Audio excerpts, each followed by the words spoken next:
I guess I'll start recording then. Everything should be on there. It's just not picking up the Discord for some reason.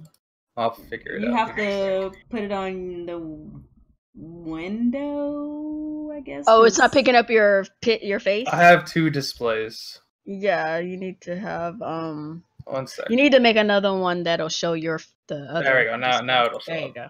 Look at you with the transition of the one layout to the next layout. I told him, my fucking OBS Pro over here. My just boy doesn't work Alex when I want it is coming up in the world right now. Look at this god tier. 3 different things going at once here. My dude is coming up in the world right now. Look at this. I need to real quick change this chat real quick. Watch this OBS on the go magic right now, people. I know. Okay, an OBS master here. OBS mastery right now. All right. Here we go. All right, we're starting from now. All right, what's going on, everyone? Active in here, and we're back for another week of Team Red Talks Nintendo. And yes, we've upgraded. We're using Discord video, Google Hangouts. Get the hell out of here! They're done with you. We're doing Discord video, baby. So.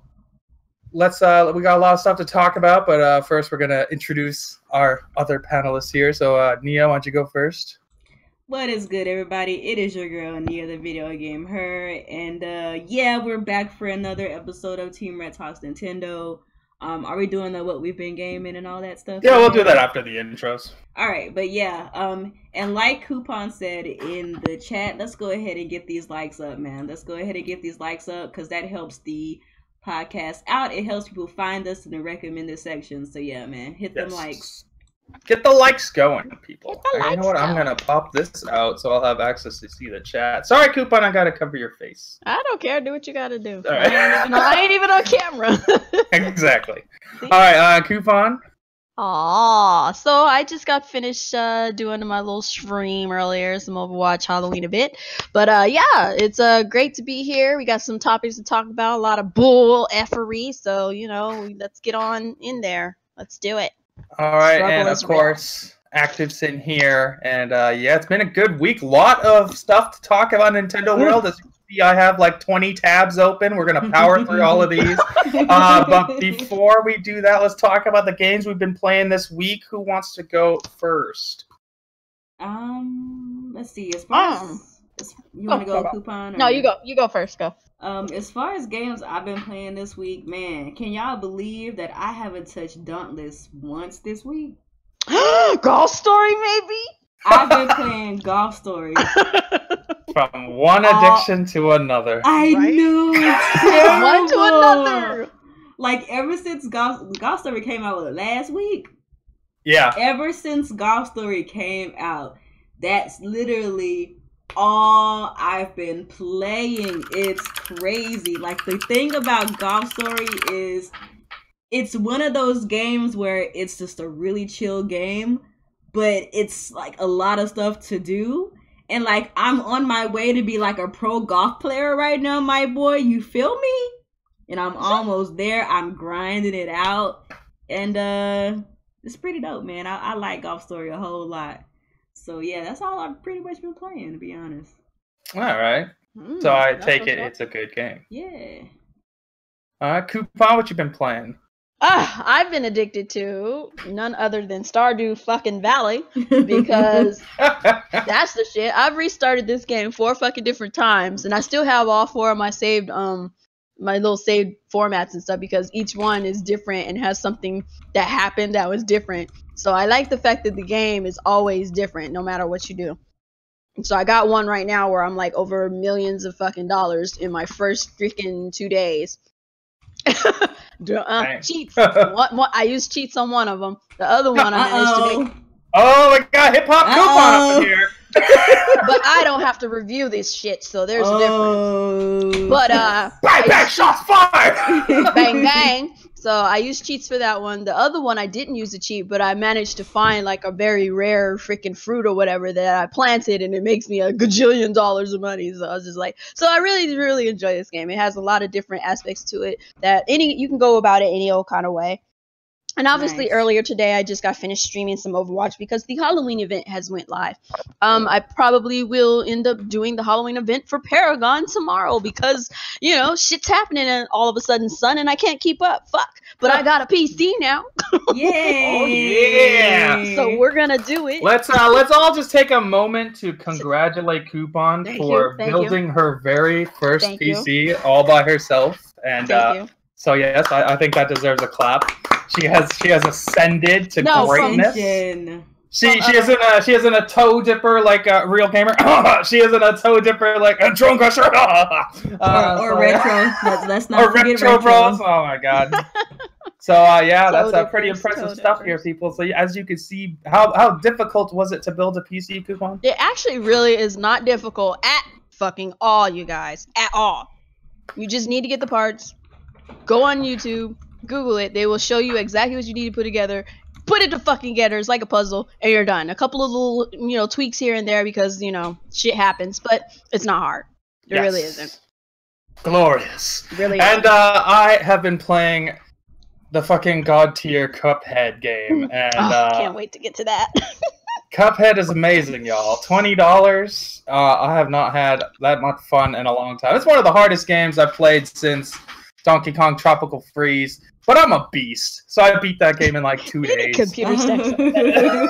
But like seeing people out here struggling, it's funny watching people struggle. I saw Real struggling hard. I saw Erica. How do you say it? Erica DeWitt or whatever. Erica cuts for the win. She just beat the game yesterday. Me and I forgave her watching her stream. She's a beast, man. She's a beast. But like I'm more of a beast, I guess. But Kofi beat everybody. That dude is so goddamn good at games. But yeah, Cuphead, amazing game, guys. Check it out, Xbox, PC. If you're getting it on PC, I would suggest getting it on Steam because the Windows 10 version has a lot of problems. One guy, J Main, he bought it on Windows 10 store and he lost his save file like 3 times. Yeah, I saw that. Oh, and wow. It has major frame rate issues on the Windows 10 version for some reason. The Steam version, absolutely fine. Fantastic game. That's what I've been playing. I just picked up Risky Boots Revenge or whatever. It's the Shantae Half Genie Hero DLC, so I'll be playing that today and tomorrow. I feel maybe the next couple days I'll be playing that. But other than that, not too much. Just been playing Cuphead over and over and over. Fantastic game.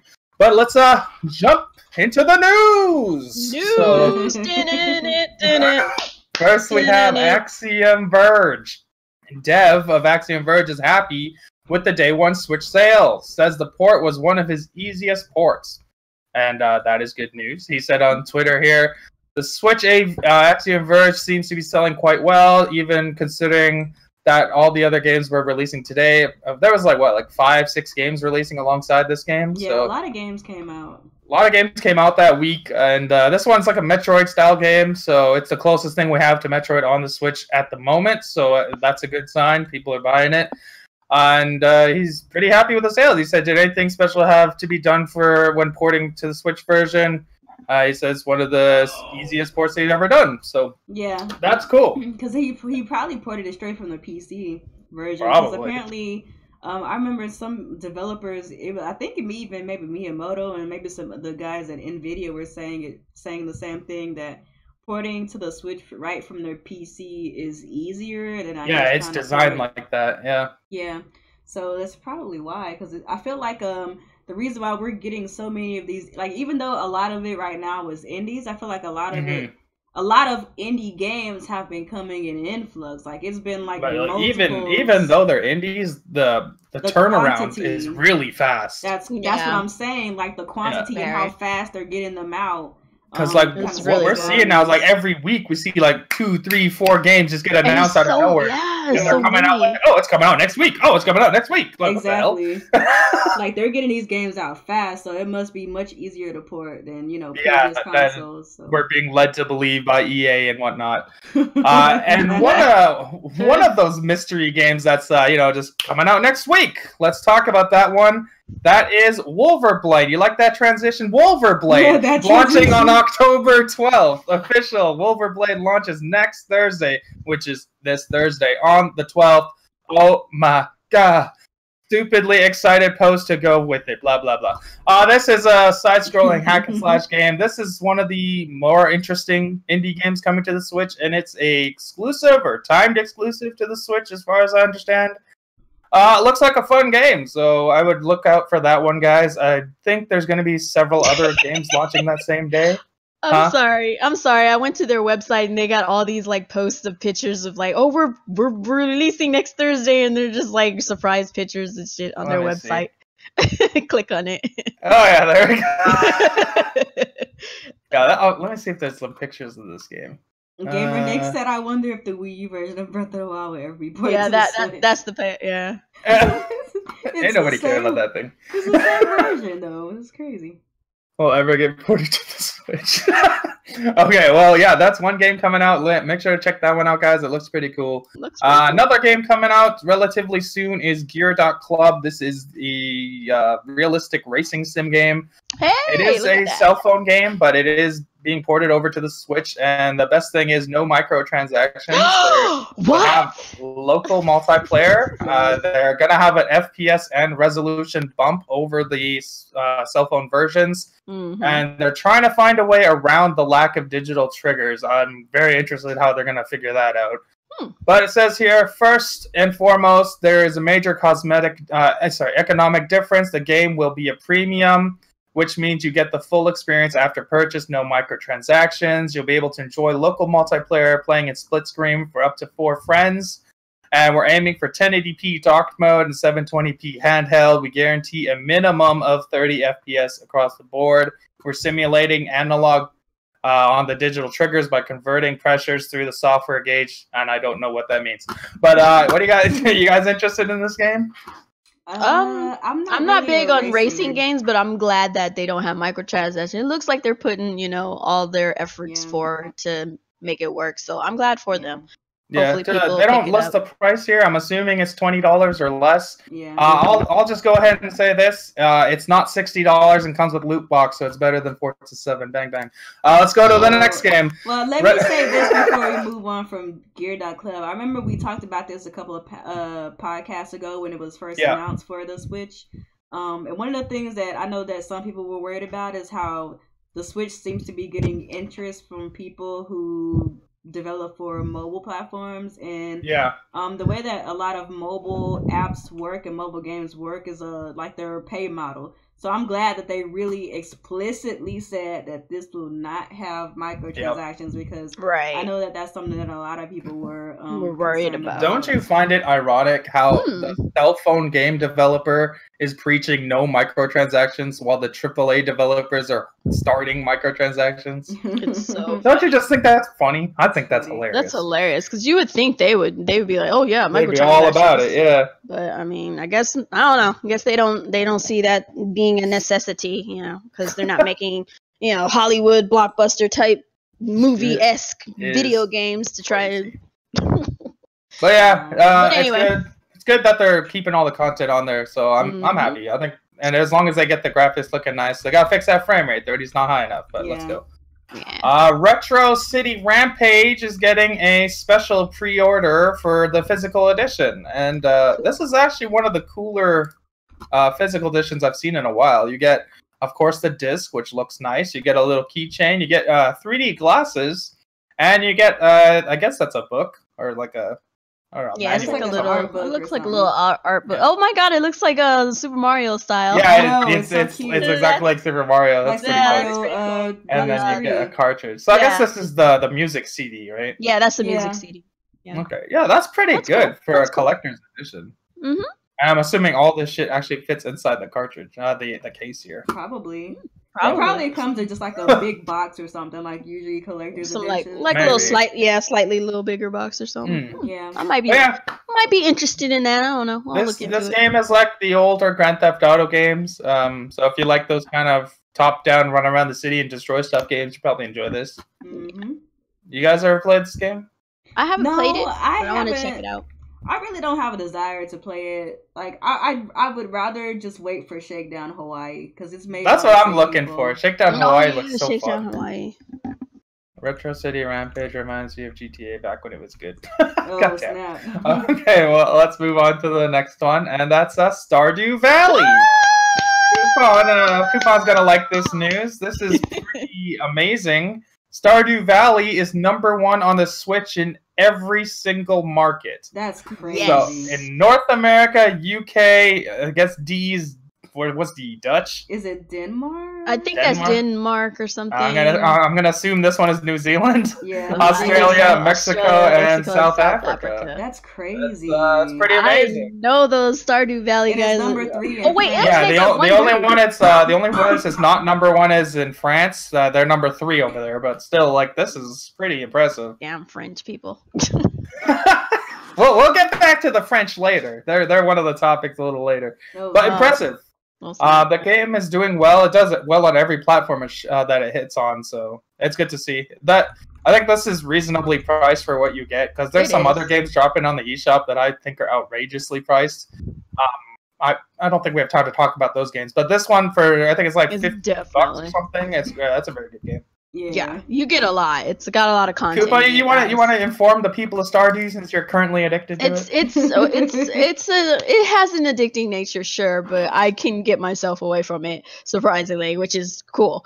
But yeah, the game has a lot of content in it. There's so much to freaking do. You can either just be completely a farmer, you could go out and do the adventure stuff, and go fight monsters and shit, and you can go around and scavenge for things, or you can go and unlock. I don't know how many fucking achievements they have in this game, but my god, there's a lot. I had to look online. I was like, what? Who the fuck is running around looking to get all the achievements on here? I don't know if anybody's even 100%ed it, because it's still very low on PC, and now you got Switch, so it's like I don't think anybody has 100%ed this game yet. I don't know.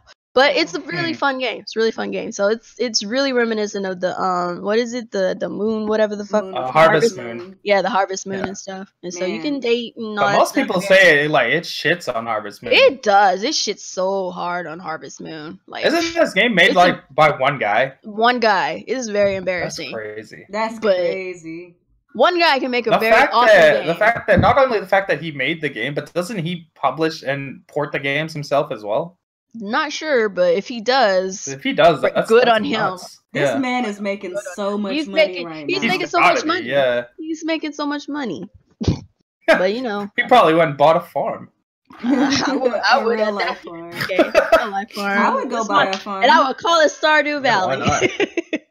Well, let's move on from Stardew before we get stuck cattling or like farming or whatever we have to do. Let's go and talk about the Nielsen reports. Oh, no. They have done a report on the most anticipated holiday games for 2017, and Nintendo is killing it in this list. Oh wow! So for multi-platform games, 99% of people want Call of Duty World War II. That is odd, because I thought the pre-orders were really low on this game. I haven't heard anybody. I haven't heard nothing about this. Well, apparently they're out there. 95% people want Assassin's Creed Origins. 90% want Star Wars Battlefront 2. We're going to talk about that game later. And 80% of people want WWE 2K18, which is on Switch. Then you go to Xbox exclusives. 85% want Forza Motorsport 7. 85% want Gran Turismo Sport. And for PC, there's Age of Empires, Fallout 4, and LA Noire. LA Noire is multi-plat, but whatever. Oh, the VR one. Okay. Those are a little lower. They got 92 for Age of Empires, so that's cool. But Switch, and Nintendo in general has a lot of games on here. So Mario Odyssey, obviously, 96. Pokemon Ultra Moon has 99. Ultra Sun is only 97. So I guess people like the Moon one more for some reason.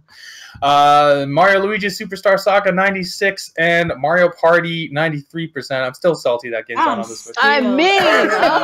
Still salty about it. But yeah, there's a lot of Nintendo games here in the holiday season, so that's is good. Crazy. And let's see, how many people they pull for this thing? So they got 6,000 people. It's pretty cool. Like, it looks like everybody's gonna be having a good holiday season, for the most part, anyways.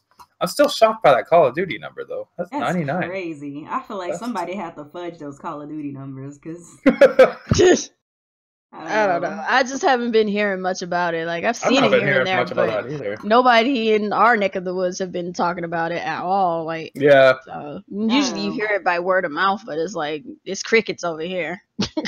No. Yeah, I don't know. Most people that played the beta didn't seem all that excited about it. But whatever, we'll see. I don't know. Okay. It's Call of Duty. It's the biggest franchise, so well, casuals, I guess. I mean, it's not out of the realm of possibilities, but I think the hardcore gamers kind of losing their love for Call of Duty. They've moved on. I think it's more the casual crowd. Yeah. Okay, we can move on to Yoshida. Sony's Yoshida applauds the Nintendo Switch for contributing to the revitalization of the game industry as a whole. Oh wait, what? Did he say that? Picture. My God, could they have not found a more flattering picture of this man? Why did they choose that? Like, I don't know. This is why I like Yoshida. He has no problem like applauding and praising a company when they do something well, and this is why I don't like Reggie. When another company does something good, Reggie, instead of congratulating them, what does Reggie do? He gives them the side eye. He gives them side eye. He says some dumb shit like, "Oh, our games are fun." What the fuck? What does that have to do with anything? But that's fine and dandy, but you can't congratulate someone. But it says here, this following comes from Sony Interactive Entertainment Worldwide Studio Shuhei Yoshida. When asked about the Switch, Yoshida explained that it's good to have various companies providing fun games with different approaches. See, he can call your games fun, Reggie. Why can't you call his games fun? This leads to further revitalization of the gaming industry as a whole. The Switch continues to sell. It appears that sales of home consoles as a whole are also growing. Thanks to that, publishers have more options to offer content, and users can enjoy a variety of games to suit their lifestyle. What do you guys think? Yoshida, praising the Switch. Way to be a sport. Way to be a sport, man. I enjoy that. That's wonderful. Hey, Reggie, can you be a sport sometime? Yeah, like Reggie, some of these ambassadors out here, they could be a little nicer to the other companies. I'm just saying. Yeah. But let's Leah, got anything to say about Yoshida? She went mute. I think probably. She's gone. Yeah, but she went I'm gonna assume that she thinks Yoshida's amazing. Let's move on. So, GameStop people, if you're looking for one of these guys right here, oh, you can't see it. Super NES Classic. If you're looking for one of these bad boys, GameStop locations are getting SNES Classics restocked this week. So GameStop's Twitter said the SNES Classic is arriving back in stores this week. Check with your local store for availability.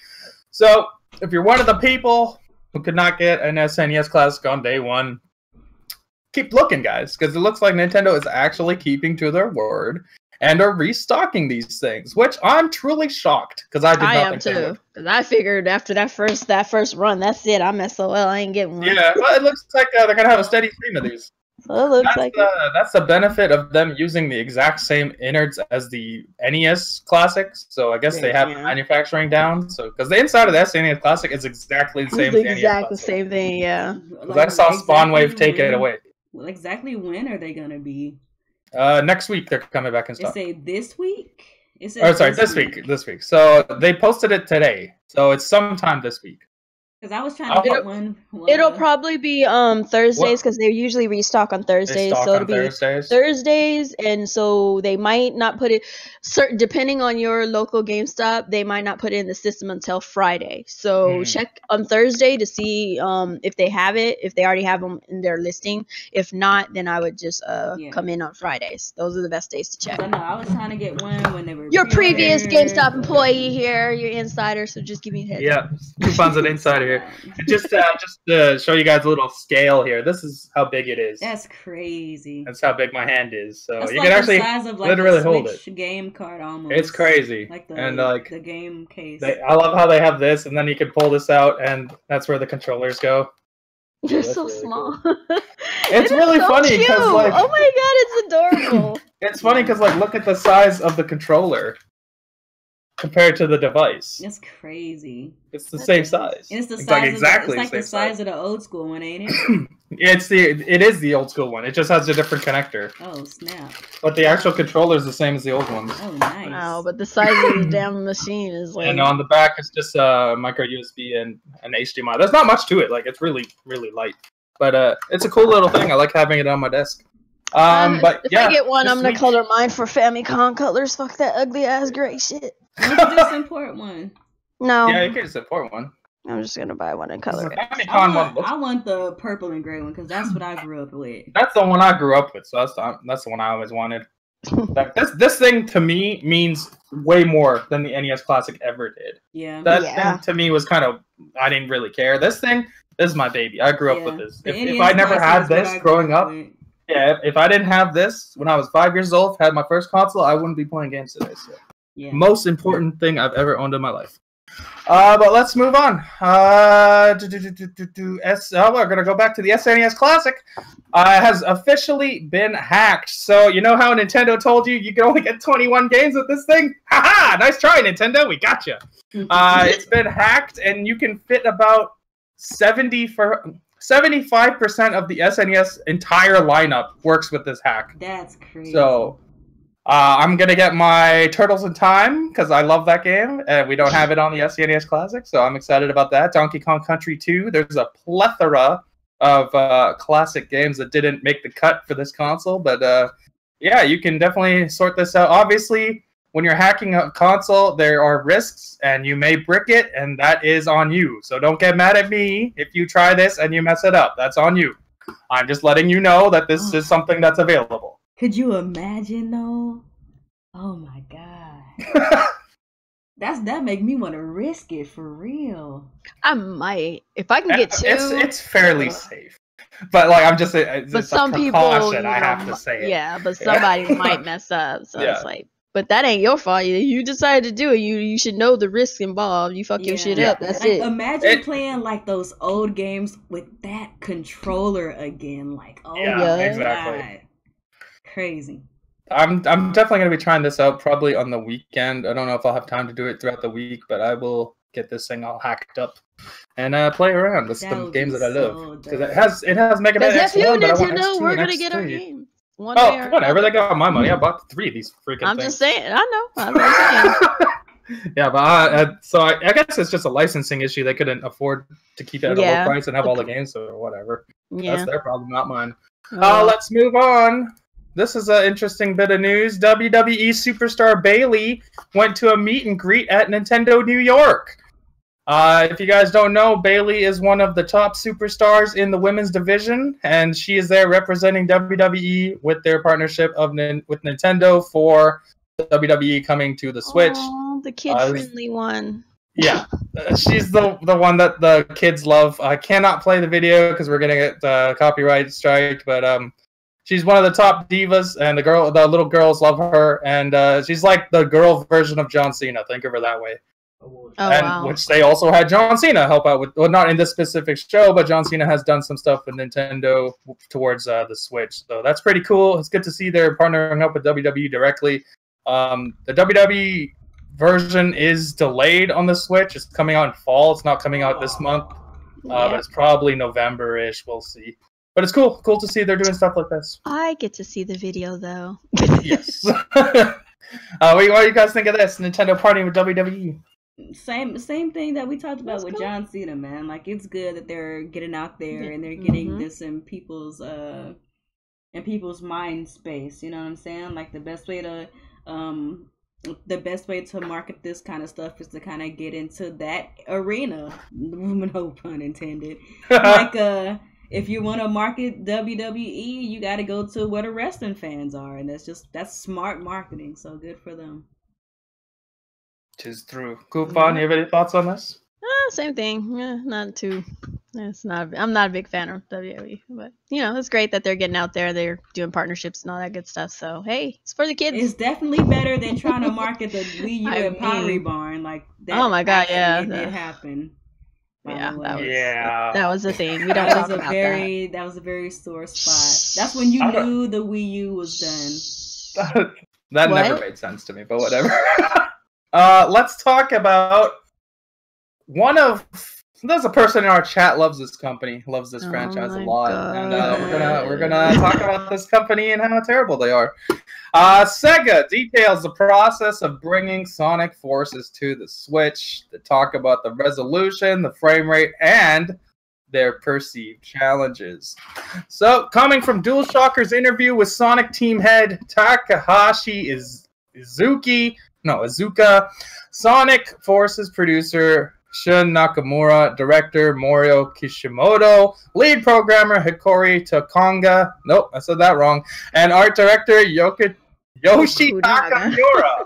God damn, that's a lot of people. The team was committed to port the game to Switch from the very beginning, even before they knew what the system was. This team had a deadline by which the game needed to be done, and mysterious hardware needed to be worked on. What helped make development really smooth was that the team was using its own proprietary engine. Yay. That's number one reason why they're going to have problems. The team has a lot of control on what the final game is going to look like, and they did their best to make sure of that. The game has the same overall look and feel no matter what platform it's on, but the resolution is lower on the Switch. Work on the Switch version has started after the other platforms. Reason number 2. When the PS4 and Xbox One versions were in alpha stage, the Switch version only had one stage running correctly. A lot of the development for the Switch version came right at the end. Even around the time of E3, the development team wasn't yet sure if they'd make it in time. The team was managed to really polish the game for the Switch, running the final stages of development. The game was first developed on PC and then made sure it works well on all other platforms. To match the performance of the Switch, the game required dedicated tweaks. While the graphics run, this part is funny, while the graphics run at 30 frames per second, the controls run at 60. Resolution will be 720p on both docked and handheld modes. Sonic Forces is a very fast game. That's okay. And that's a very fast development because they didn't slow down for shit. Where do you want to start on this one? You take it, because I am almost let's go with the anomaly here. This is the first time I've ever heard this in my life. Right. A game runs at 30 frames per second, but controls at 60. That makes no sense. How is that a thing? Is that a thing? Can that be a thing? It sounds like they're making stuff up, because that's not a thing. Otherwise, we would have seen it done on every game on the PlayStation and Xbox by now. I don't. The only reason I don't understand it at all. Like I get the game being at 720p in handheld mode because the screen's 720p. That checks out. They started development months after the Xbox and PS4 version, so this is a rush port. Obviously, it's running at half the frame rate, and docked mode is not even at 1080p, let alone 900p. Like Mario Odyssey, which we saw at E3 running at 720p, and then the next time we saw Mario Odyssey, shocker, it got raised to 900p. But not Sega, not Sonic. Laziness. Heresy. This game is garbage. It's under the radar for me. I was kind of excited for it back in the day, but I'm just like over it. I was actually intrigued to see what they were going to be doing with Sonic Forces because, like, oh my god, are they actually trying to make like Sonic good again? But like, I feel like the more that I hear about Sonic Forces, the less I care. Like, I mean, I already didn't really care. I had an inkling of interest just because it looked like they were going a different direction with it. But it's like, I think we're gonna realize real quick why this game is launching at $40 instead of $60. Yeah, that doesn't. It kind of reminds me of another failed 3D Sonic, but I mean, I hope. It also kind of reminds me of Recore. But, you know what? I don't know, but you know, you get to make your own character. I'm hoping for the best, guys, because like, don't think I'm just some random Sonic hater. I got Sonic Mania here on my Switch. I have no problem buying Sonic for the Switch. I'll just show you here because some people don't believe me. I feel like the best Sonic can do is 2D at this point. But I mean, Sonic Forces could surprise us. I got him. But when a game is on par, I have no problem. I prefer it to surprise us. But I feel like if you're a Sonic fan, like Sonic Mania is probably as far as you should go. Yeah, Sonic Forces, at least on the Switch, Sonic Forces seems like a dud. If you enjoy Sonic, you know firsthand that Sonic plays quick, real fast. That's the entire basis of the gameplay, and there's no point playing a version with half the frame rate. I'm sorry. I don't care if you're one of these people that say you can't tell the difference between frame rate. Stop lying to yourself. If there's a version with 60 FPS, that's the version it gets. Sorry. Can they patch it later? Absolutely. Yeah. They're obviously under time constraints. They said it in here that they're in time constraints.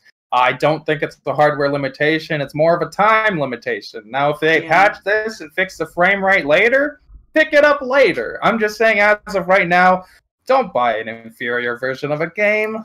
I feel like if you're going to base your game around going fast, then the game needs to run fast. However, I will say this, though. I will say this. I'm not going to completely trash on this game. If the time constraints for this game are, you know, as bad as they're saying it is, or as bad as they're making it out to be in this article, I will be surprised if the 30 frames per second is consistent and at least, you know, it doesn't drop. It's like, okay, in that case, I can actually, you know, give them kudos because they at least got the game up and running and they turned it from a hot mess to a game that's actually playable. But well, I don't prefer to play a fast game at 30 frames. Do you guys feel they should have delayed the Switch version? I mean, no, because I feel like there was a lot of bleed over between Sega fans and Nintendo fans, and the best thing that you could do is just bring them all out at the same time. Like, people who really want this game are gonna get it regardless. So yeah, but the thing is, like, the majority of the Sonic fan base is on Nintendo, so why would you want to give them a crap version? Very true. Right. True. I would say, in my opinion, like, as a former Sonic fan, like, way former, because this shit has gotten crazy. But anyway, me personally, if I want a Sonic game, I would rather you take the time required to make the game run smoothly, to make it look smooth, to make it, you know, to make the experience as best as possible. And if you have to delay it for a few more months, then fucking nay, do it. Most Sonic fans are on Nintendo, you know, are on this with the Switch and everything. So that's where most of the money's gonna come from. You don't want to fuck it up by making that version be the worst and people be mad, and then you make no money. Because you're not gonna make anything on the other consoles. There ain't nobody playing Sonic on no Xbox and no PlayStation, like, at all. So, well, not to the level of that level, but like, you want to make sure that your biggest crowd, you want to cater to your fan base. Like, they're mostly on Nintendo.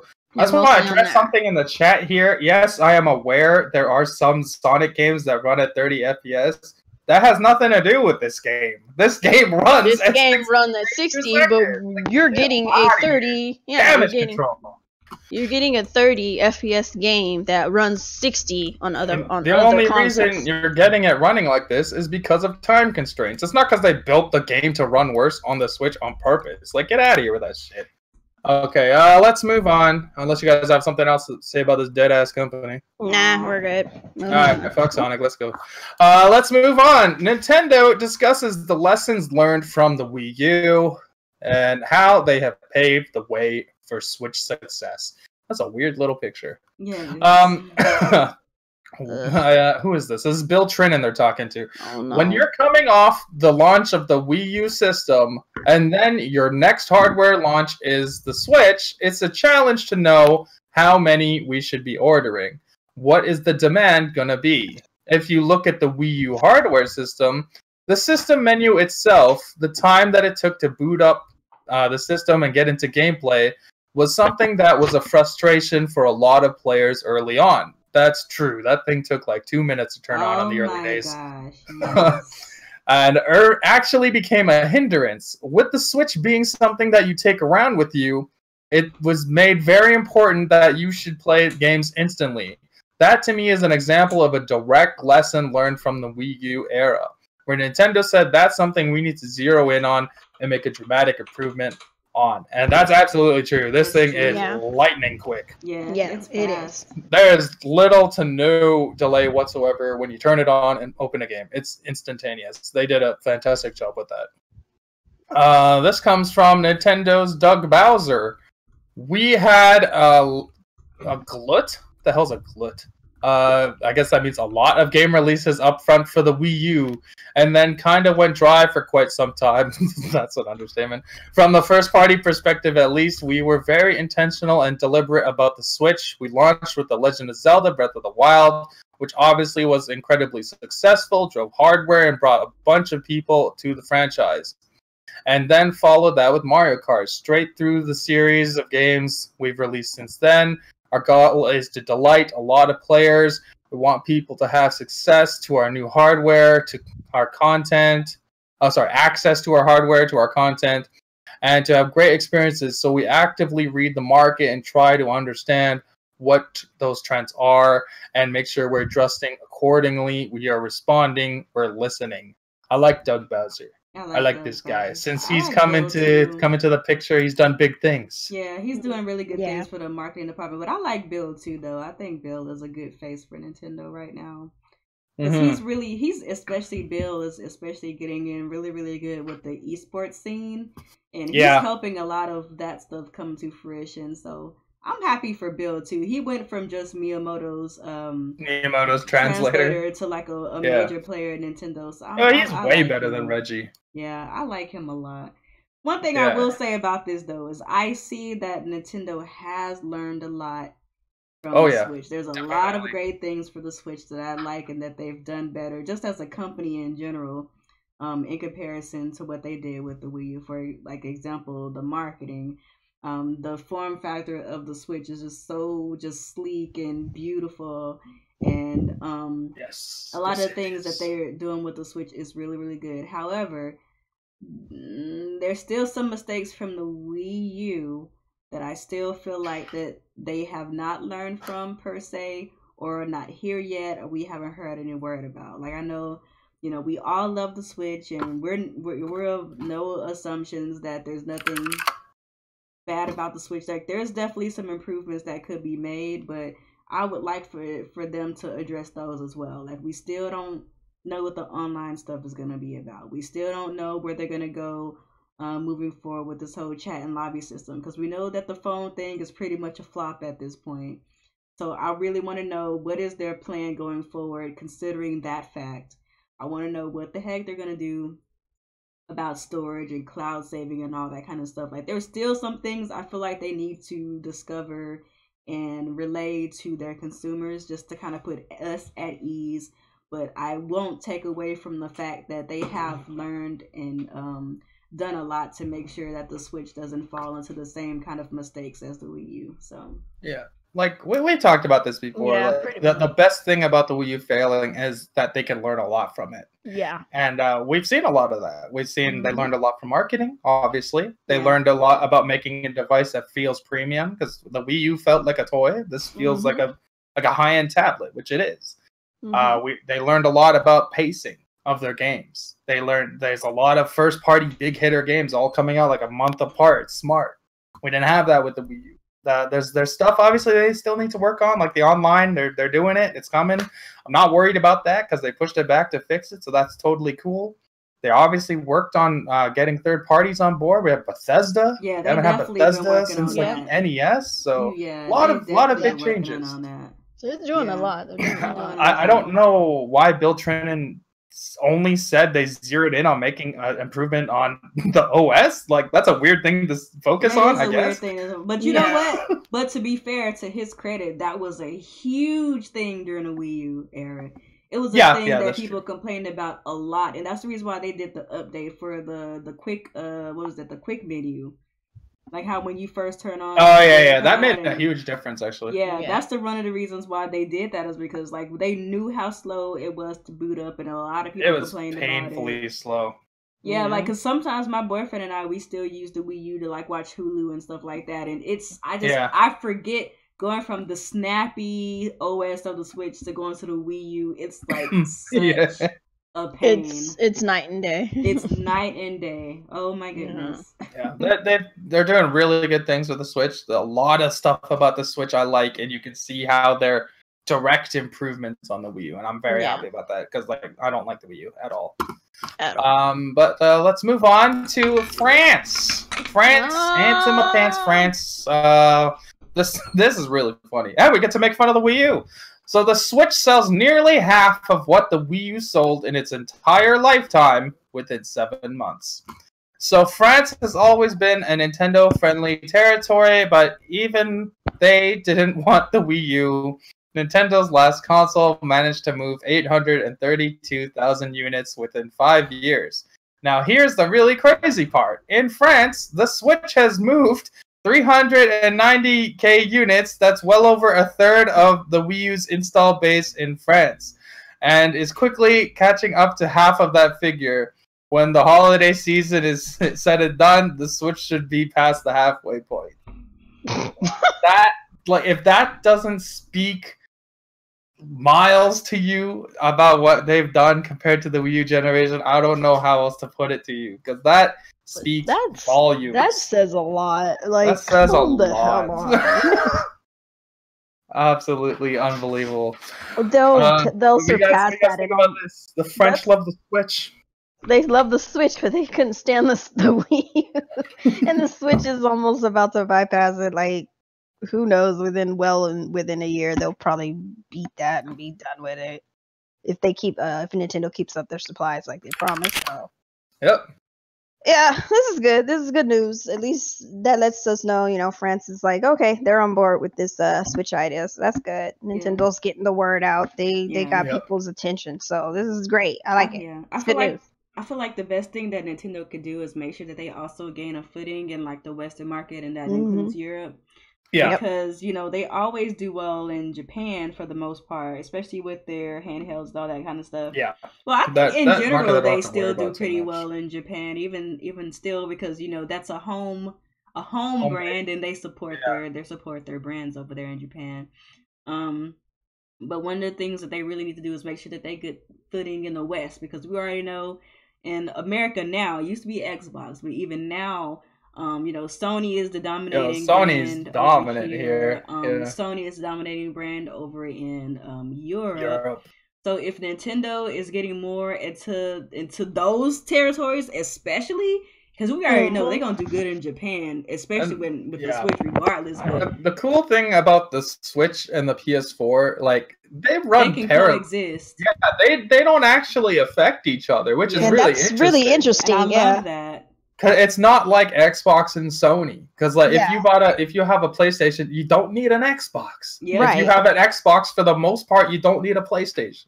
Like they have so many games that are similar. But like when you have a PlayStation, you can get a Switch and you have like almost an entire library of different games. Exactly. And that's like I think that's the thing that's really gonna work to the Switch's benefit, and the reason why every month we see these NPD numbers, and the Switch and the PlayStation 4 are right there together, because they're so different. They offer so many different experiences, but they're both exciting in their own way.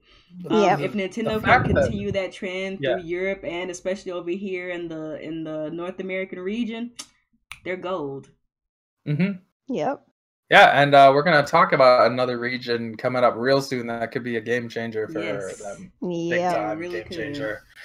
But France, good job. You picked the right console. Let's go. Supply chain sources claim Nintendo has upped Switch production to 2 million units a month. And we got the Ghost of Iwata and Miyamoto. I love how it's his ghost. Aww. The Ghost of Iwata and Miyamoto printing money along with the Switch gang. So, following info comes from sources along the upstream supply chain of the Switch. Nintendo has recently raised its orders for the Switch to 2 million units a month. This is due to the product's surging demand. Switch gang on the run. Nintendo is expected to be able to achieve an annual shipment target of 20 million units in 2017. You remember at the beginning of the year when we heard 20 million and we didn't believe them for a second? Yeah, that's crazy. Switch 29. shortages thus far are mainly due to tight suppliers on key components, including DRAM. Thanks, Apple. OEMs such as Pegatron. That's a cool name. Pegatron Technology and Winstron are trying to win orders of the Switch requests. Pegatron has stationed a team near Nintendo's headquarters, looking to further persuade. Damn, they stationed a team. That's crazy. That's so funny. They're like, hey, we right That's here, crazy. homie. We right here. Just say say the word. We That right is here. absolutely crazy. That is hilarious. Them fools said, "Hey, send a team out now." Nintendo's stock and their product is so hot right now that a separate team is going to be stationed near Nintendo's headquarters. Yep. That is crazy. That's nuts. That's crazy.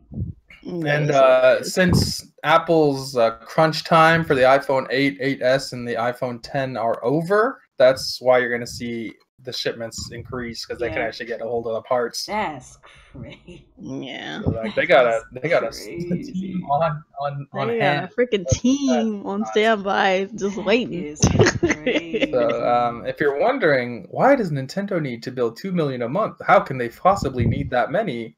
I'll show you why.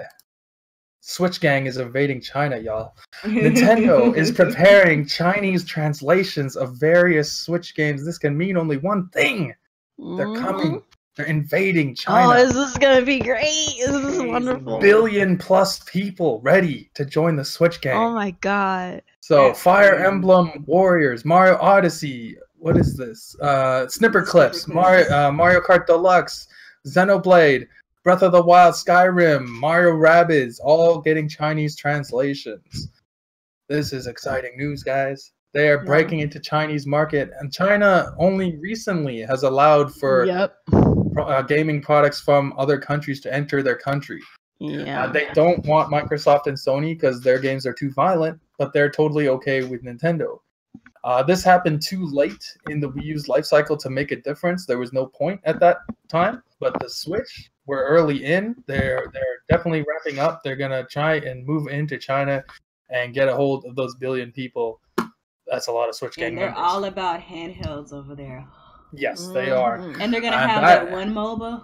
Yeah, that's the reason that MOBA game from Tencent is coming over. Tencent is a huge game developer in China. That's actually the highest revenue game ever. I don't even know the name of it because it's only in China. Yep. But yet it makes more money than any other game. That's so crazy. But this is good news. This is only good news for Nintendo. This is only good news for the rest of us because more revenue, more money, more ideas, more developers from China that could bring games over to, North America and Western, countries and stuff like that. Like this is good. This is definitely good news. So this is very big. How it goes. This is a potential game changer. Yeah. And nobody has managed to make a foothold in the market yet over there, huh?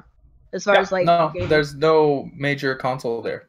Oh wow! It's just like these knockoff consoles because they weren't allowed to have the real ones. Oh, so they don't even have Xbox or PlayStation. They're not allowed to because the Chinese government considers Xbox and PlayStation to be too violent. Too violent. Oh, gotcha. That's why essentially only Nintendo can go there. Okay, well, see, there you go. Nintendo managed to, even with their kitty personality, they managed to slither their way into the Chinese market. So, hey, they had something going good for them. Yeah, this is very cool news. We'll see in the coming months what comes of this, but expect to see Nintendo in China. Big business going on over there. Fun fact, China is now the #1 buyer of automobiles now. They surpassed America. Isn't that insane? It used to be America. China buys the most cars out of any country in the world. Yeah. Let's move on. Rivals of Aether, whatever. Devs are. We're about to get into the port begging section of the podcast. So I just get ready. Rivals of Aether dev asking about Switch version interest. So this is a guy that made that Smash Brothers knockoff game, which is a blatant knockoff, and for some reason he has to ask if Nintendo fans want a storied Nintendo franchise knockoff game on their console? What? Huh? Where else do you think my the fan idea base is just put it the fuck on there and see what happens, or shut the hell up. Like, no, I'm not port begging, and I hope no other Switch fans, consumers, or whatever, port begging. Like, at this point in the Switch's life cycle, nobody should be port begging at all. If they bring it over, great. If they don't, then that's your problem, not ours. Yeah, We have plenty of games. Like, with this game specifically, you would think he would just put it on there. No. Like, you don't need to I don't ask. understand It's literally a blatant knockoff, and you're should asking be about it. You should be asking the Xbox fans. You need to be asking Nintendo if they want that shit on there, because it being a knockoff. Yeah. He did a little poll on Twitter. Like, almost 18,000 people voted, and 54% of people say yes, I have a Switch. So it's 18,000. So what is that? That's like 9,000 people that said they'd buy his game. I don't know. Yeah, I guess that's enough. How could anybody say they don't when a lot of the reason why they even playing it is because they want a new Smash Brothers? Okay. Oh, sorry. It's even more. So 54 say yes and already have a Switch, and 26 say yes, but they're buying a Switch still. Yeah. So that's majority. That's like 80%. Yeah. So I don't know. He doesn't have an excuse at this point. So there you whatever. go. He'll figure it out. I don't know why he had to ask, to be honest. Like, your game is. You should have already known. What the hell are you talking about? But let's move on. They better try to get it on there before Smash freaking 5 come out. Yeah, exactly. Like, if you launch this game after Smash, don't even bother. Right. But let's move on to quite possibly the funniest news article I've seen all week. If you were unfortunate enough to live through the Wii U and owned a Wii U, you know very well about Project Cars. You know about what they did. You know about how they stole a bunch of money from Wii U owners through a Kickstarter project, and then they ran with the money. They took that money to make Xbox One and PS4 versions of the games, which were never originally announced, and then they eventually didn't even put it on the Wii U. Because magically, they said it couldn't run on the Wii U. Those same guys, after all of that, along with Bandai Namco, where all the problems started once Bandai Namco got involved, so you have to believe it was actually Bandai Namco that did this. After all that, these guys got the grapefruits, the cojones, to actually say, if you want Project Cars 2 on the Switch, beg us. And don't forget that after they officially announced that Project Cars wasn't coming to the Wii U, and how everybody was really, really mad at them because they had already given their money, they proceeded to go on and berate Nintendo fans and say how Nintendo fans are the worst fan base in gaming. Remember that? We didn't forget. Nope. No, we don't want your trash. We don't want your trash. Go ahead and fight against the Forzas and fucking whatever the hell else is out there. Nobody's gonna buy your trash ass game. Go fight against Forza and Gran Turismo.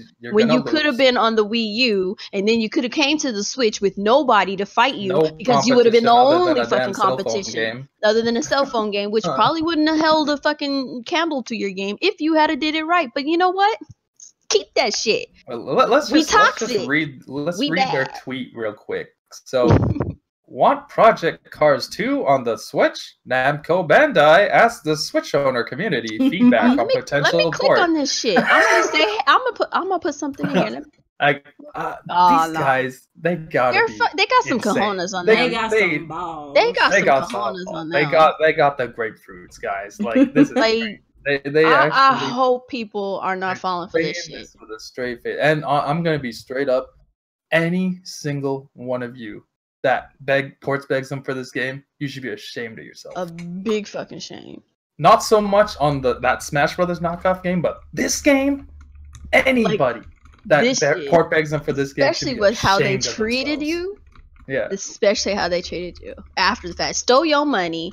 Ran the fuck away with it, made games for 2 other systems, then told you were garbage for the way you were acting, and you want a port bag now? God. And they want you to port bag now? No, honey. No, darling. I can't do it, boo-boo. I can't do it. This little thing is going to lead us into one of the main topics of today, which is why is port begging going on with the Switch? What's going on here? Why is this still a thing? Why is that a thing? It's a hot ticket item. You don't have to port beg. Just wait. It'll come. And if it doesn't, that's their problem, not yours. We have plenty of games coming. You have plenty of shit to deal with. If there's a game you're looking at and you want, either they're going to bring it or they're not. But the fact that you port beg for it isn't going to bring it any faster or not. So just don't.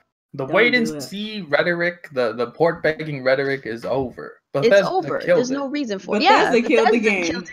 Yeah, Bethesda killed all that wait and see nonsense. All these idiots telling you to port beg to get games and buy games you don't want. That's over.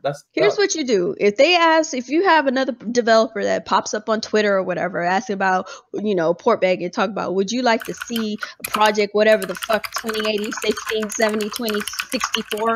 You tell them Bethesda. Yeah. And you walk away. You be like, we don't port beg because Bethesda. So we'll see you later. Why would we? What's the point? What's the point? And what makes it even worse is it is Bethesda. This ain't the Wii U where we're in drought city starving for games. Right. We're spoiled for choice. Like during that time, you had no choice. You're just like, God damn, we're on the hot ticket item console here. This is the console to be at. This is what people want. Exactly. They should be begging Nintendo this to is get your their supplementary console. This is the console that supplements all your other gaming needs. You got your PC, you got your your PlayStation, maybe your Xbox, whatever, and then you supplement it with your Nintendo because you can't get Nintendo anywhere else. You do not need to port beg. There's no need for it. If the game isn't coming to that system, you have other systems to play it on. Now, if Nintendo is your only system, I bleed for you, but that's just a stupid decision to make. But hey, you gotta do what you gotta do. But I don't know. You're talking about the damn Dreamcast in here. Because who's talking about a Dreamcast? If you talk about Dreamcast, go eat dead ass console, dead ass company. I said, eat it, don't drink. Eat the. So, what do you think, Nia? Why are they still asking people to port beg? Because they think that Nintendo fans are still thirsty. Unfortunately, well, not unfortunately for us, but unfortunately for these companies, we're not in that place anymore. We don't care. When we were during the Wii U, when we were trying to operate under the Wii U drought, the struggle was 100% real. Like, we were waiting 3 months to 6 months, even almost a whole year for games. It ain't like that right now.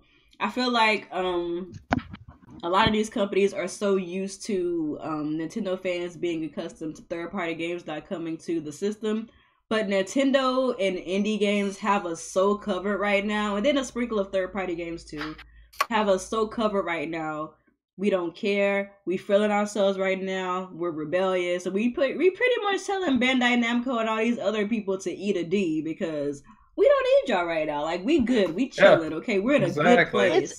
It's like we're done being used by these people. It's simple. You either gonna bring your stuff or you're not. And if you're not bringing it, the whole port begging crap is not gonna make us ask any. It's right. We don't see the point. Why we did it last gen is because we were so thirsty for games. We were so thirsty for some games, and y'all was doing what you do, talking garbage about us, saying that we ain't worth crap. The Wii U ain't worth shit. It can't handle this, and that's cool. Yeah, most of that shit was true and cool. But now the Switch can handle this stuff. It can handle some Unreal Engine 4 and all these other different engines and stuff. It can be ported to fairly easily. There's things that needs to be optimized and stuff. Sure, there's some things missing on the Switch that we would like to see. We know it's coming, and some stuff we're not so sure about. But for the most part, as far as the games, the software, we got it.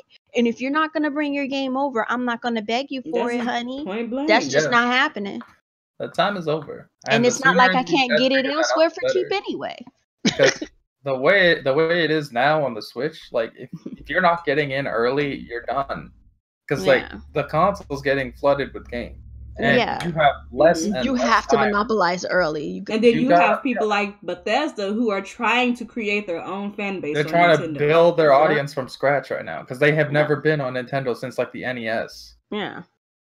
So they're like, okay, we're back in action. We gotta get our fan base, so we gotta start now. So they're like, hey, get in where you fit in. That's really all what it boiled down to. Get in where you fit in. Get your own fan base. The real sad part about all this is Project Cars 2 would do better on the Switch than it would on the Xbox and the It would, PS4 because there's no competition. There's no competition for them, but because of the way they did the fan base. Ain't nobody trying to hear that. Ain't nobody begging. It doesn't sound like it because from what I've heard, most people are just like, "Are you serious about the Project Card shit? Fuck out of here." Yeah, no, like so nobody cares. So even if you do bring it over, your shit's gonna stink. So, so you know what, Bandai Namco, we're good, and it's all because. It's all because they burned their bridges. Like, don't get it twisted. The Wii U, the only thing we were even like talking badly about the Wii U because we were dissatisfied fans. However, you can't be a developer, who takes the Wii U sad situation, which it was, and tries to find a way to flip that on its head to kind of get you some kind of like notoriety or try to make it seem like you're bigger than, because when that moment is over and the next generation has begun, which it has, people will remember that. You can't straight up say, oh, well, yeah, we took your money, and the fact that you're acting so crappy about it, that makes you the worst fan base in gaming. You can't say stuff like that and expect people to get the second entry in your game. You know what? I would love it for somebody to dig that up and just like retweet them that tweet it to them, and just be like, remember this? Yeah, get the fuck out of here. And Nintendo fans are like elephants. We remember every slight. We take this is not even the only game that Bandai Namco is attached to that's actually requesting port begging. There's some other game they're releasing that they're doing the same thing. Mm-hmm. All they have to do right now is literally bring what's that game? The fucking Dragon Ball Fighters, whatever. Just bring that over. That's what you need to bridge your gap. You bring that over without asking us to port beg for it. Just bring it the fuck over. Like, bam. That would have been a good little peace offering. We'll take that as a peace offering and be like, okay, you're trying to bridge some gaps. You're trying to make amends, apologize. It's cool. But you asking us to port beg for a game you stole money from us and then called us garbage? Like, get the fuck out of here. Not a good look, fellas. Not a good look. You have one way of fixing this. One way and one way only. So if you're not gonna do it, guess what? Get the fuck on. Beat feet. Ain't nobody working. Ain't nobody rocking with it, man. They just ain't nobody care. You got one thing to do, and you know what it is. So, but let's sum this up. These guys are crooks. Bandai Namco are out their damn minds, and time for port begging is over. Wait and see time is over. We're not doing it no more. Bethesda killed the game. So let's go ahead and take Pac-Man out of Smash Bros. Take Pac-Man out. Since Bandai Namco want to be like that. Yeah, I mean, take him on out, put him on the sidelines. Trying to miss Pac-Man, she can have him back. We don't want him. Here you go. Put his ass on that DLC list for $500 fucking bucks. Ain't nobody gonna buy that. No, everybody want Pac-Man. We got this guy. Doom Guy's coming. We didn't even ask for him. He's coming. Right? He's coming to Smash. We got Doom Guy coming to Smash. That would be so awesome if he literally was in Smash. Doom Guy in Smash. If they put Doom Guy in Smash, I would laugh. Called Doom Guy. That's his name. Port begging, guys. Stop doing it. You don't need to. There's no need. There's no need. The console's hot. People want it. It's easy to port to.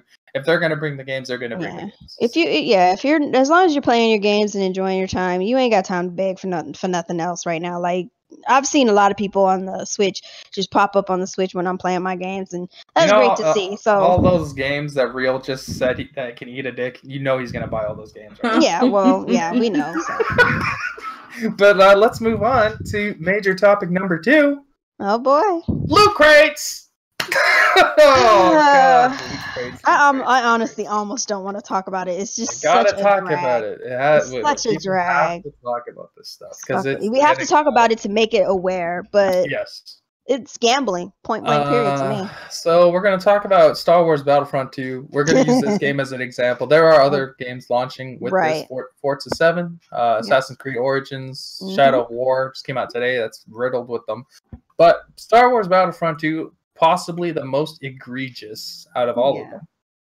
So loot crates. What are loot crates? Loot crates are boxes that give you randomized items, costumes, power-ups, whatever the developers decide to put in there, where you either pay money or you use in-game credits to buy it, and then you don't decide what you get out of the crate. It's randomized. So that's essentially gambling. This game has one of the worst case uses I've ever seen. there are power-ups in this game that you can only get through a loot crate, which, for example, we're going to use Boba Fett here. There's a power-up where Boba Fett can be essentially invincible. He takes 100% damage reduction with this power-up that you can only get through a loot crate, which is randomized. And you can only get this loot crate with either money or in-game currency. The problem is the in-game currency is so hard to grind for. It takes about 6 hours to get about 180 material, and you need about, I think it was 600 material. So that's a lot of hours to even have the chance of getting this item. Whereas a person like Real, I'm going to use Real as an example, who is going to spend $2 or buy a loot crate. I didn't get it. Spend another $2. I didn't get it. Spend another $2. Hey, I got it. And he can do that within a couple minutes. That's gambling for real. That's just gambling. Gambling. And then he has an automatic advantage because he now takes 100% less damage when he's using his special in midair. This is rampant because it's not just cosmetics anymore. We're talking about gameplay changing items that are being bought by randomized boxes through essentially gambling. And I'm happy a lot of big YouTubers are talking about this. Angry Joe was talking about this. Total Biscuit was talking about it. There's some other guys as well. All of them. Yeah. But there are sites that are trying to downplay this. There's obviously there's corporate slave people out here who are downplaying it. Like IGN people in the comment section. That's not a bad deal. It's totally optional. It's totally optional. It's not optional, guys. It started off optional back in the day. But that was the gateway drug into what you're seeing right now. This optional stuff is like retarded. Overwatch. Overwatch is all optional. the items are cosmetic. Nothing messes with your gameplay. Overwatch popularized this. Overwatch did not start loot crates. Don't get it twisted. But Overwatch popularized this and made it normal. At least Overwatch doesn't give you specific guns. It's just costumes. That's cool. That could always change. Hopefully it doesn't. But I hope it stays the same. Leave it to EA to really take the worst out of this. Because Battlefront 2, honestly, they were doing a great job. They said no season pass this time. We're going to give you a full campaign this time. All the DLC is free this time. Then they do. And it is so bad, guys. Isn't there... Sorry, I didn't mean to cut you off. Yeah, go. Isn't there something that they're doing in Shadow of War where you have to basically get something out of the loot box to beat the game or something like that? Yeah, you have to in Shadow of War. Well, we'll talk about Shadow of War for a bit because theirs is pretty bad too. Yeah. You need to actually finish the game after you beat the campaign. You have to do these castle raids. You got to take over specific castles to get to the credits, but to get these castles, you need legendary orcs. And the way to get legendary orcs is through loot boxes. Now, you can find them in the game, but they're extremely rare. Whereas in this loot box, you can buy the loot box and you're guaranteed a legendary orc. Wow. And you need this guy. Otherwise, you cannot beat the castle. It's for whatever reason, that's how the game mechanic is set up. Wait, so, remember... And this is to beat the game. To beat the game. This is to get to the end. I have a caveat to that, but remember in their interview when they asked, is it gonna have anything to do with the gameplay itself? Remember they said they turned off this feature to test the game, make sure nothing happened. You turn the feature back on and surprise, you need legendary orcs to unlock the true ending to your fucking game. Excuse me? They pulled this the last time with Shadow of Mordor, where it had a bad ending, and then they sold you the real ending as DLC. Wow. But this is even worse. Because now you have to essentially get the loot box, unless you grind for hours and hours and hours and try to find that legendary orc. But otherwise you spend I think it's $5, and then you get a legendary orc guaranteed in a chest, so that's pretty bad, guys. First of all, why are you getting orcs out of a loot box? There's no canon reason, Modest, but it's... I don't know. It's just stupid, and this is just this practice. We saw it popularized by Overwatch. We saw it brought into play from the free to play perspective of mobile gaming and stuff. Yeah.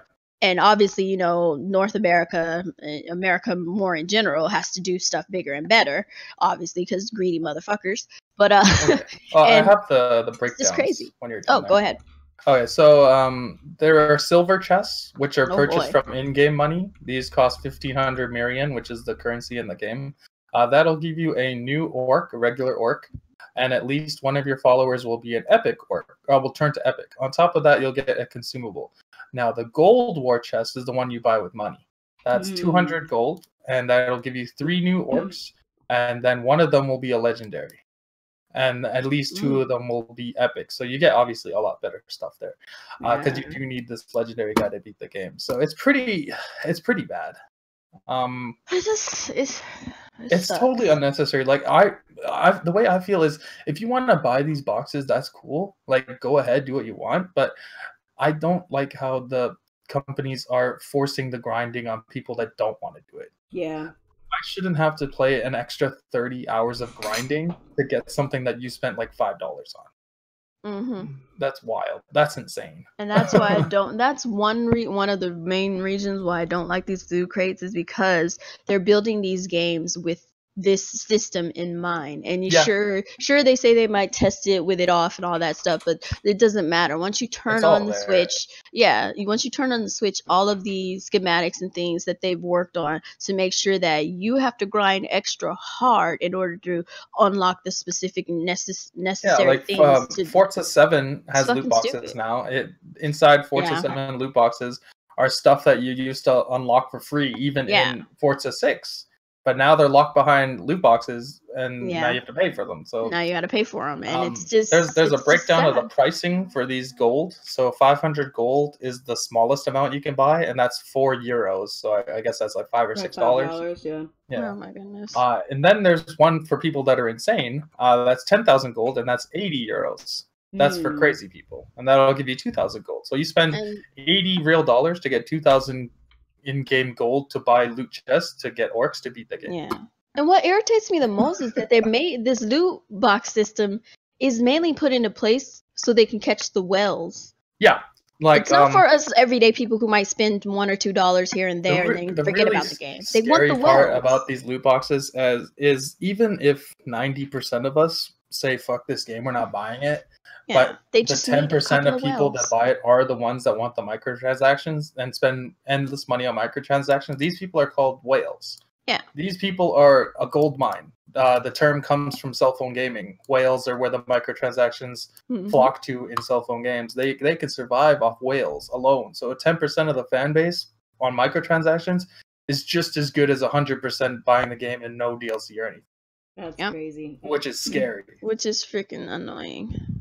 Because that means this stuff's not going away. It doesn't matter how much we talk about it, like how much we inform people. This stuff's not going away because for some reason, like the whales are moving over to real games. To freaking real games. It's like I don't know why they won't just stay on their cell phone games. Please stay on these free-to-play MMOs on PC. Yeah, stay on the free-to-play games. That's what I wanted to bring the concept of. Do you think this stuff needs to go to Parliament or to Congress or something to put in actual laws there should to make be it illegal? It needs to be some kind of regulation. Gambling. This is gambling now, and you have children that still play video games. Yeah, because you're using real world money, and there's no guarantee of what you're getting. Yeah, and you're not getting anything of any real value back. It's just virtual value. And you're spending real world money. The only loophole they have here is that they promise you'll get a legendary orc. They just don't tell you which one. So technically, they can get around it, I guess. But it's still gambling. That's crazy. It's still gambling still gambling because it's RNG. You're getting a randomized item. Yeah, it's a randomized item. Like with the one thing, I would understand if they had it set up. Like I said, I'm going back to Overwatch because they have a good example, but also it is like I said, gateway to this bullshit. So in Overwatch, you have obviously it's all cosmetics. However, if you get a duplicate, you get some cash, in-game credit, and you can take that credit to purchase what you actually want. But you don't get a lot of credit, which is also bad. But if these games had it set up in that same sense where you could still purchase exactly what the fuck you want with the money that you get, like say you get a duplicate of something, you get an extra little credit back, and you could take that extra credit you collect over the course of time or whatever to purchase whatever orc you want or whatever you need from any of the game.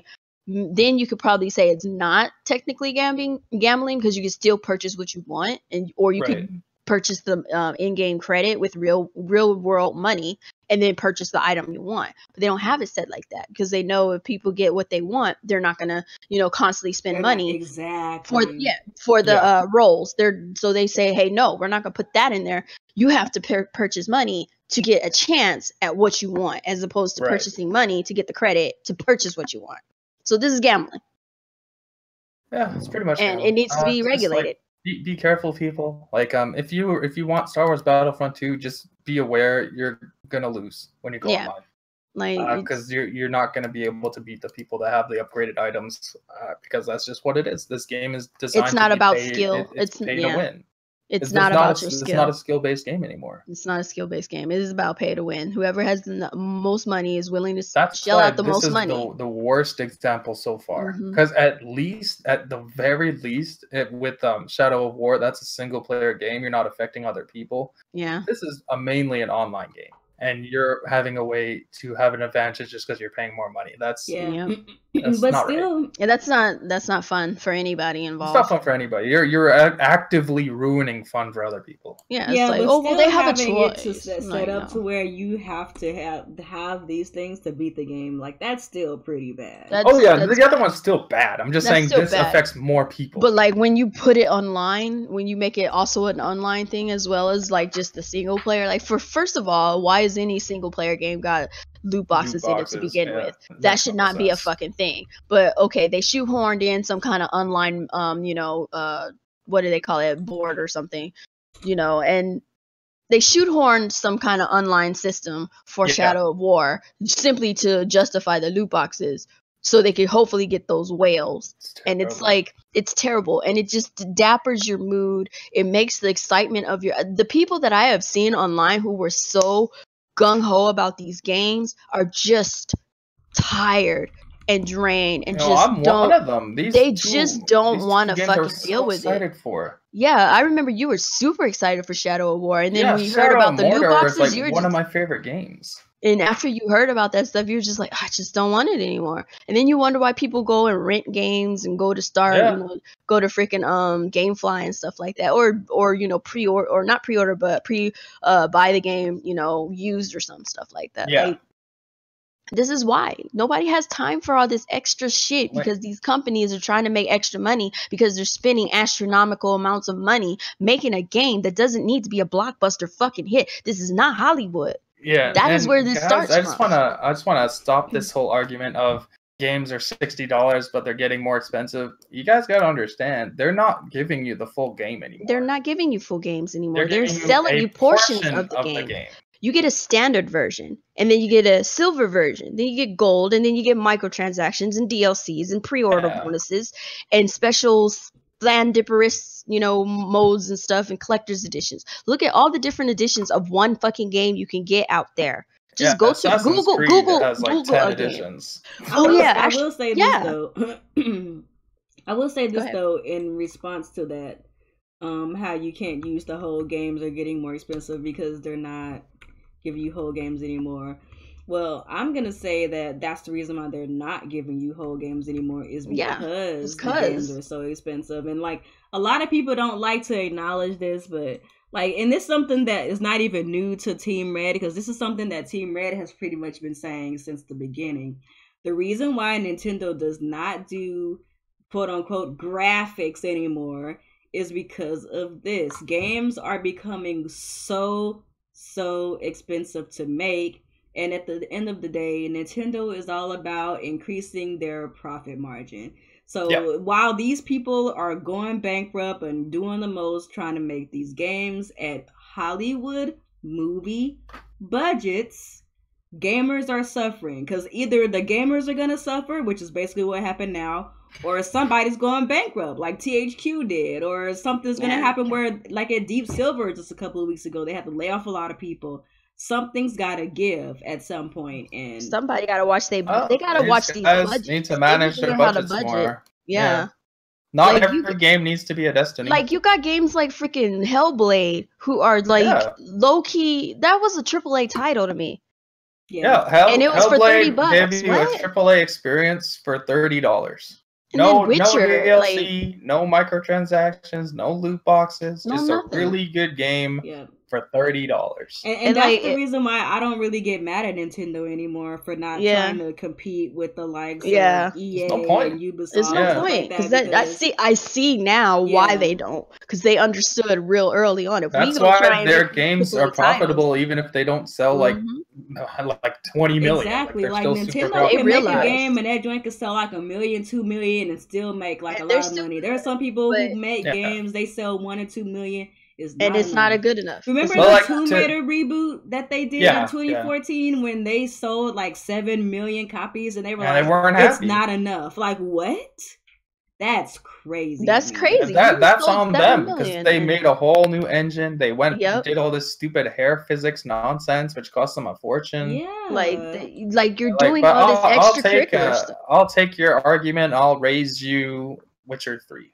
Witcher 3 is one of the biggest games, one of the most beautiful games, one of the most content-heavy games ever released. Very much so. And it released at $60. It gave a shit ton of free DLC, and then it eventually gave out another DLC, which was almost as big as the main game. Because they know how to manage their money. Because, you know, one thing that we have to remember about CD Projekt Red especially, they're an indie company through and through. Like, at the heart of their company, more funny? They're indie, so they have built their company on being conservative with their money and spending it wisely. These bigger companies, they're so big for their britches that they're just going balls to the wall with these games, and like people are paying for it, whether it's the people at their company or it's us. And it's like, what's gonna give? Where's your management at? But I want to just throw something else out there. CD Projekt Red is also a company that has a lot of issues internally in their company, but they're still managing to give you all this great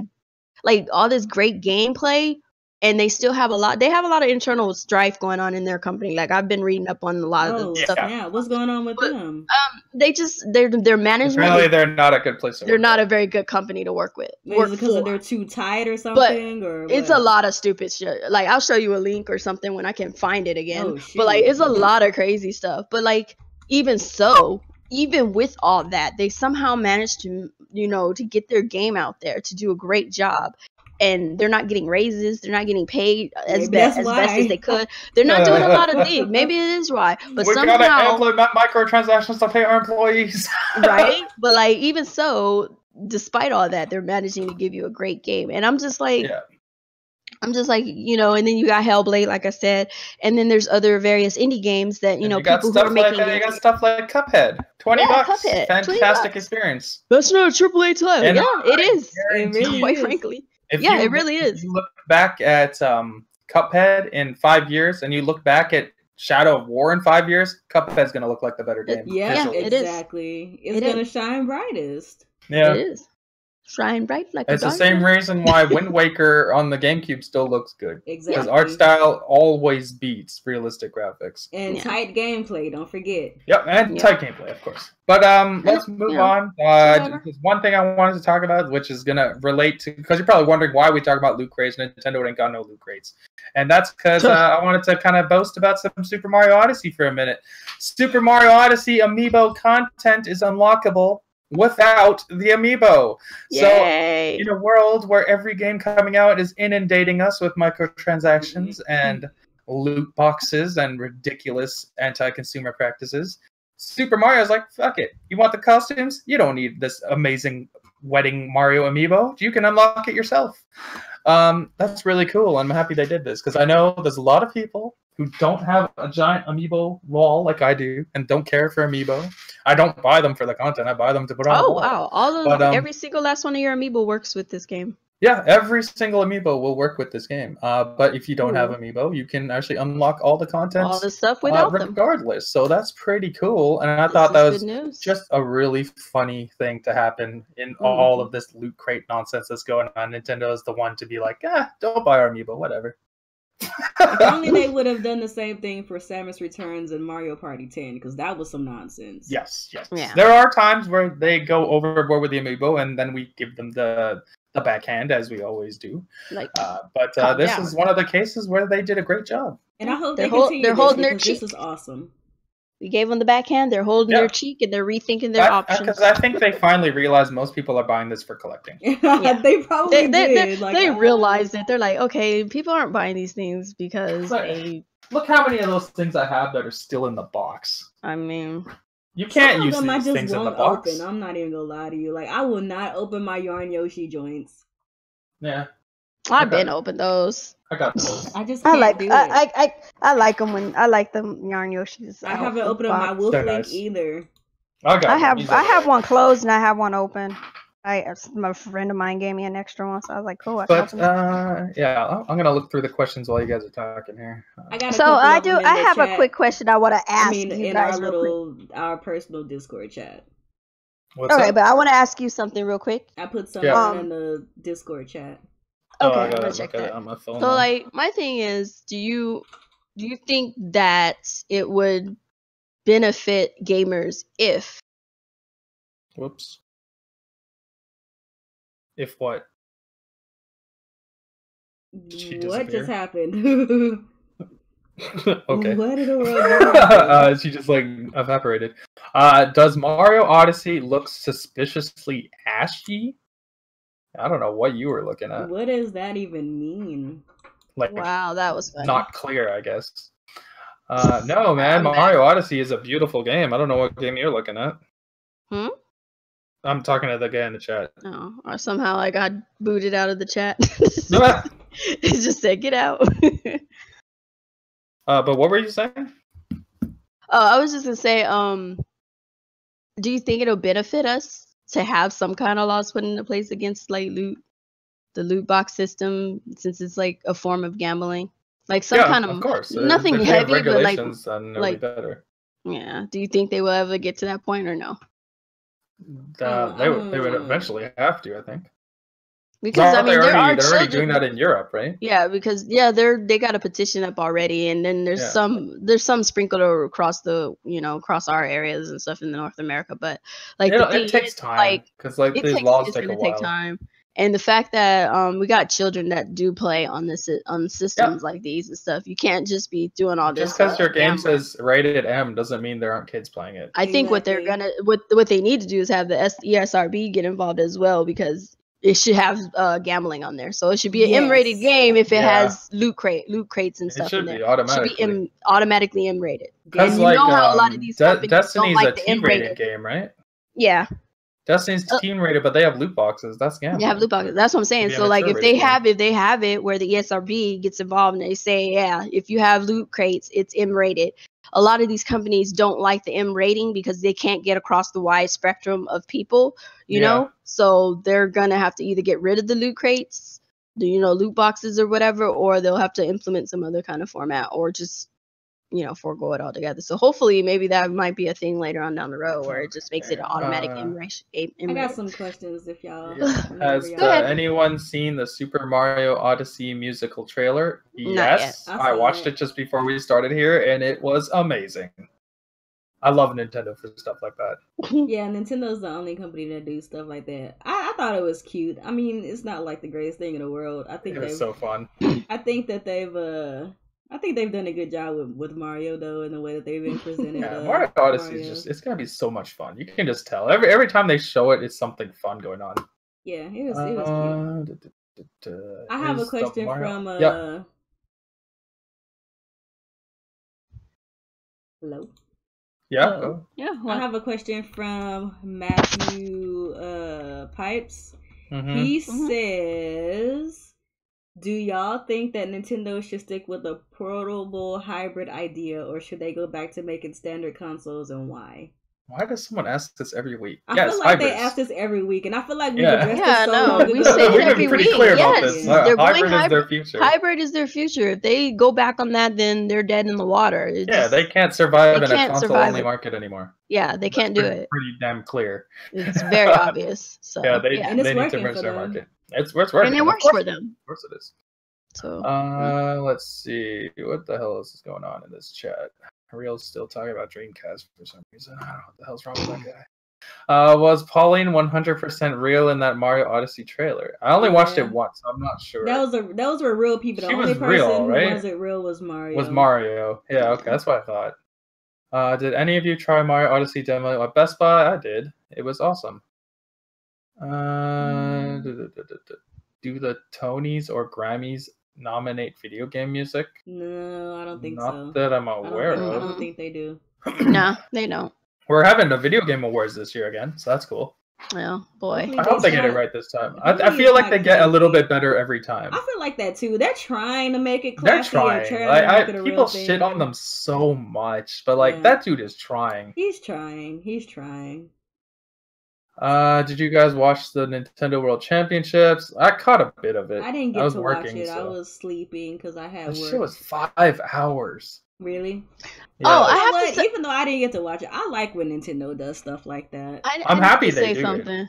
Okay, Yeah. so I there's a little scuffle going on in here about piracy. I'm just gonna let you know right now. There is a little thing going on. It's Unforgiven and Legends. There's a thing. I forgot the lady's name. She's some lady in Parliament or whatever. And there was a Piracy test- leads to more game sales. No, yeah, it does. It was a test already put out, votes, whatever, and they found out that piracy actually leads to more sales of games. So it's not the problem, and that's not why we're Yeah, getting and DLC. they tried to digital bury that consoles. information too. They were trying to bury that information because they found out it to be true, and they were like, "Oh crap, this isn't working for our agenda." So I just wanted to kind of quell that little argument going on in And there because I was just like, "What?" The reason piracy leads to more game sales now is because there are no longer game demos for every game. Yeah. You used to be able to get a demo for every game so you can see if you like it. People pirate games to see if they like the game. If they That's like so it, they true. buy it. It's That's true. the They pirate- reason. That's the true. reason. They pirate it, and then they end up buying the game. They end up because they wanna buying it. support the game. Like it's Most been people proven that aren't- piracy yeah. leads to more game sales. Yeah. And most pirates that are out there, that are the evil type of pirates, those people aren't making Those much people of a are dent a minority. in the game.